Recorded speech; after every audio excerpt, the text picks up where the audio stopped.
Donc comment utiliser ChatGPT, comment utiliser l'intelligence artificielle pour transitionner, passer de copywriter à copywriter IA, parce que le métier est en train de changer, je pense que tout le monde le sait.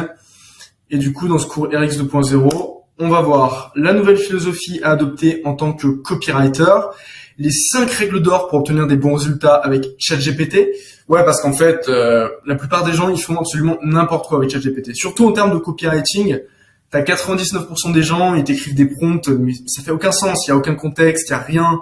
On va voir quelles sont ces règles, mais c'est des règles de base pour s'assurer d'avoir des résultats corrects, minimales. Sinon, c'est pas la peine, il y a aucune chance. Troisième point, comment écrire des emails de vente avec ChatGPT. Bon, on va voir comment écrire des emails. J'ai des techniques pas mal là-dessus. Comment écrire et tester des publicités avec l'IA. Donc là, tout l'intérêt de l'IA aussi, c'est qu'on peut tester plus de publicités avec les méthodes que je vais partager juste après. Ensuite, comment écrire une page de vente plus rapidement avec l'IA. Donc là, petit disclaimer, c'est pas écrire une page de vente en un prompt où je mets 3 prompts et j'ai une page de vente qui est faite, c'est bon, c'est une page de vente parfaite, etc. Non, c'est pour aller plus vite, écrire plus vite la page, trouver des idées auxquelles on n'aurait pas pensé, c'est surtout ça l'intérêt. Et pour finir, mieux comprendre son avatar client avec l'IA. On va voir qu'il y a des prompts qui sont très très sympas pour mieux comprendre l'avatar, mieux comprendre la psychologie et le monologue interne de la personne à qui on veut vendre. Qui suis-je? Je me présente juste avant de continuer sur le cours. Copywriter depuis 3 ans. Donc, je suis un élève de Tuyan. J'ai fait de l'argent en Web 2, un petit peu agressif, B2P. Et j'ai transitionné vers le côté clair de la force, le côté legit de la force pour la vision long terme parce que j'ai compris qu'à long terme, ça rapportait plus et c'était plus rentable, tout simplement. Pour commencer, j'ai envie de poser les bases. Avant de parler de prompt, avant de parler de technique, de copywriting, il y a des bases à respecter, il y a des bases à comprendre. Déjà, un truc que j'ai envie de vous faire comprendre, c'est qu'on va passer de copywriter à copythinker. Qu'est-ce que ça veut dire? Pour moi, aujourd'hui, savoir écrire, ne pas faire de fautes, écrire bien ses phrases et tout, ça ne vaut plus rien. Ça ne vaut absolument plus rien. Savoir écrire sa petite garantie, ça vaut rien. Le seul truc qui a de la valeur aujourd'hui, c'est les idées. Et les grandes idées. Donc, trouver des bonnes big ideas. Mettre en place son argumentaire, etc. Ces bonnes idées-là, c'est ça qui vaut aujourd'hui quelque chose. C'est ça qui vaut quelque chose aujourd'hui. C'est plus copywriter, c'est copythinker. Donc ça, c'est très important pour moi de le faire comprendre. C'est les idées qui priment. En tant que copywriter, on est des gens qui vont faire un partenariat avec l'IA. Nous, on va être là avec nos idées, nos améliorations, feedback, etc.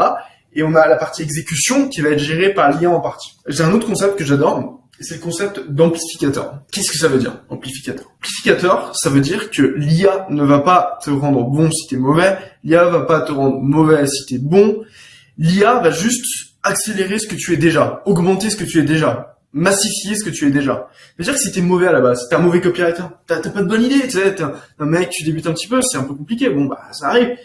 En fait, tu vas pas être meilleur avec l'IA. Ça va te compliquer la tâche, ça va pas être très intéressant pour toi.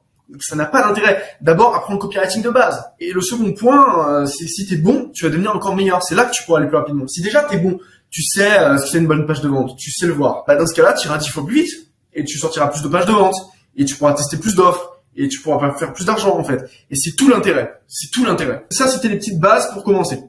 Ensuite, les 5 règles d'or pour obtenir des bons résultats avec ChatGPT. Le premier truc, avant même de parler de ça, c'est parle à l'IA comme un humain. En fait, les gens ont du mal à comprendre. Ils pensent qu'ils parlent à un robot. Mais on parle quand même à une intelligence artificielle, générative, qui a été conçue pour les humains, avec du langage humain. Tout est une question de langage humain. Donc si tu commences à lui parler comme un robot, ça ne fait aucun sens.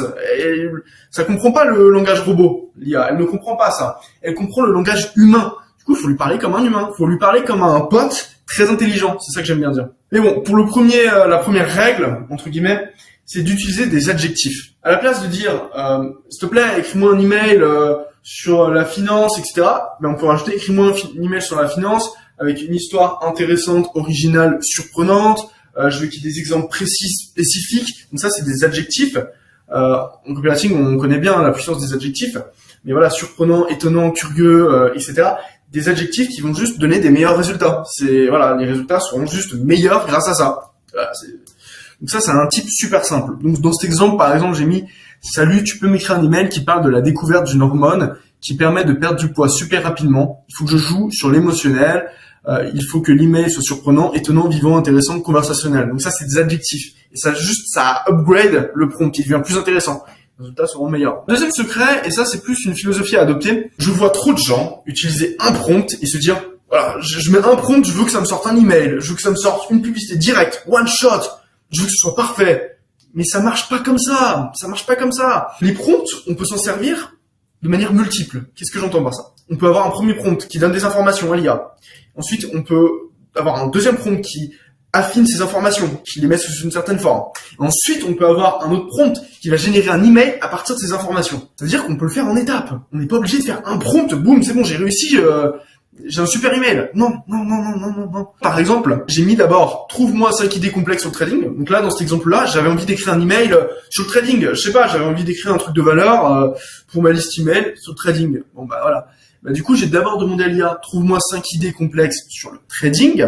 Et ensuite, je lui demande d'écrire un email en suivant une certaine structure avec un certain prompt. On va les voir dans quelques instants. Mais en faisant ça, les résultats seront 10 fois plus intéressants que si j'arrive, écris-moi un email s'il te plaît sur le trading. Ça va être moins bien. Et là, j'en ai utilisé que 2 des prompts. On peut en faire 1, 2, 3, 4, 5, 6, 7. Tu peux en faire 15, 40 si tu veux. Il n'y a pas de souci. Donc du coup, ça c'est vraiment un truc à se mettre dans la tête. Et un truc à se mettre dans la tête, c'est que c'est fait pour faire des allers-retours. La règle numéro 3 pour moi, context is king.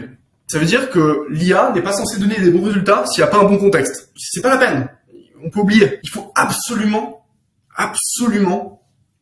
du contexte. Donc là, j'ai un exemple d'un prompt que je trouve minable. Écris-moi un email pour vendre un produit sur le jardinage STP, tu vois. C'est pas terrible. Il y a rien. L'IA, elle comprend quoi? Qu'il y a un produit, qu'il y a un email, donc elle va prendre une structure de base pour Ave. Elle comprend que sur le jardinage, elle va mettre le truc le plus basique sur le jardinage, genre faire grandir les plantes, etc. Ça va être minable. Deuxième, prompt plus correct, pas exceptionnel, mais plus correct. Mon avatar est un homme de plus de 50 ans à la retraite. Mon produit est Jardinage 22. Bon, j'ai trouvé un nom au pif. Un programme pour apprendre à jardiner. Agis comme un copywriter pro. Écris-moi un email qui joue sur l'émotionnel et raconte l'histoire d'un homme qui n'arrivait jamais à faire grandir ses plantes jusqu'au jour où il a trouvé le programme jardinage machin. On peut continuer le prompt comme ça. Le prompt est beaucoup plus précis et il y a du contexte. Avant d'écrire mon prompt, j'ai écrit quel était l'avatar et le produit, mais j'aurais pu faire beaucoup plus. J'aurais pu écrire les bénéfices, les peurs du prospect, l'avatar exactement, sa démographie. J'aurais pu écrire plus de détails sur mon produit. C'est un e-book, c'est un livre, c'est une formation, etc. Mettre plein de détails avant et ensuite je lui demande un email. Mais les résultats sont 10 fois meilleurs, c'est logique. Ils sont personnalisés. C'est un petit peu comme si t'arrivais avec l'IA, STP, donne-moi quelque chose, mais tu donnes rien en retour. T'as pas de matière première, donc donne-moi quelque chose, genre invente quelque chose. Et le deuxième cas, on arrive avec la bonne matière première à la base, donc forcément, derrière, on a un bon résultat qui va sortir. Du bon résultat, quoi, tout simplement. Règle numéro 4. Les modificateurs. Donc ça revient un petit peu sur ce que j'ai dit avant, sur le fait de pas vouloir avoir un résultat parfait en un prompt. Ça, c'est vraiment le pire truc. Donc les modificateurs, c'est quand on a un résultat, ok, l'IA nous a écrit un email, on a l'output, ok, pas de souci. Nous, avec notre œil de copywriter aiguisé, on va se dire, là, quand même, cet email, là, il manque d'exemples, il est pas très précis, je trouve que ce serait mieux avec des chiffres, ce serait mieux si les phrases étaient plus courtes, ce serait mieux, etc.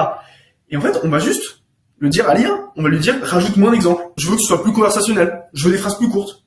Je veux que tu parles pas du produit, je veux que tu parles de ce bénéfice-là en particulier. Et en fait, juste comme ça, avec notre œil de copywriter, de marketeur, on va améliorer le résultat qu'on a obtenu avec l'IA. Ce sera 10 fois meilleur. Donc voilà, ça c'est aussi la philosophie adoptée. Quand on a un résultat, on l'améliore. On ne prend pas juste le résultat comme ça, comme un débile, quoi. Règle numéro 5, c'est pas forcément une règle technique avec ChatGPT, c'est plutôt un état d'esprit adopté, quoi. Tester et être curieux. T'as pas des résultats exceptionnels comme ça. Je fais un prompt, je vais récupérer des listes de prompts sur Twitter et je vais faire des super prompts et je vais avoir des super résultats, etc. Il faut aussi tester. Il faut tester des trucs. Genre, teste le prompt, tu modifies un petit peu, tu vois ce qui se passe. Ok, tu fais ça, tu testes un petit truc, tu vas te renseigner ici, là-bas, tu vois. En faisant ça, par exemple, moi, j'ai trouvé une technique que je vous montrerai après pour swiper des emails et faire des trucs de fou, en fait. Avoir des résultats de fou. Et je l'ai trouvé en m'amusant pendant des heures sur ChatGPT à tester des trucs variables, machin, etc. Et j'ai trouvé ça. Et ça va me faire gagner beaucoup de temps et beaucoup d'argent. Donc ça valait vraiment le coup. Donc pour moi, il faut vraiment être curieux et tester. Super important pour moi. Du coup, module 2, emailing, rentrons dans le vif du sujet directement. Du coup, la première méthode que j'ai envie de faire découvrir, c'est le swiping IA. Swiping, en marketing, en copywriting, on sait ce que c'est prendre une structure qui marche, un email, une publicité, une page de vente, une accroche qui fonctionne, en reprendre le fil rouge, en reprendre les grandes lignes de la structure, prendre ces structures-là et l'adapter à un nouveau produit, un nouveau marché, des nouveaux bénéfices. Comme ça, on a une structure qui marche, on sait que cette structure marche et on l'adapte à notre produit, à notre cas spécifique en fait. Donc c'est ça le swiping. Et j'ai découvert qu'on pouvait faire pareil avec l'IA. On peut prendre un email, littéralement, et le swiper grâce à l'IA. Tu prends un email, par exemple, sur les relations, tu peux le transformer en un email sur la perte de poids. Tu prends un email sur la perte de poids, tu peux le transformer en un email pour des compléments alimentaires pour chiens. Donc ça donne des possibilités infinies et c'est plutôt fou. Donc sur Playground, j'utilise Playground en général. C'est plus libre, on a plus de liberté sur Playground pour le copywriting que sur ChatGPT. Donc je recommande d'utiliser Playground. Playground, on peut le trouver sur le site d'OpenAI. On clique dans la section Playground et ça se trouve assez facilement. C'est gratuit. Donc j'ai trouvé un email dans ma boîte email sur les relations. C'est un email sur les relations, comment ne pas être rejeté, etc. Donc ce que je fais, c'est que j'utilise ce prompt. Donc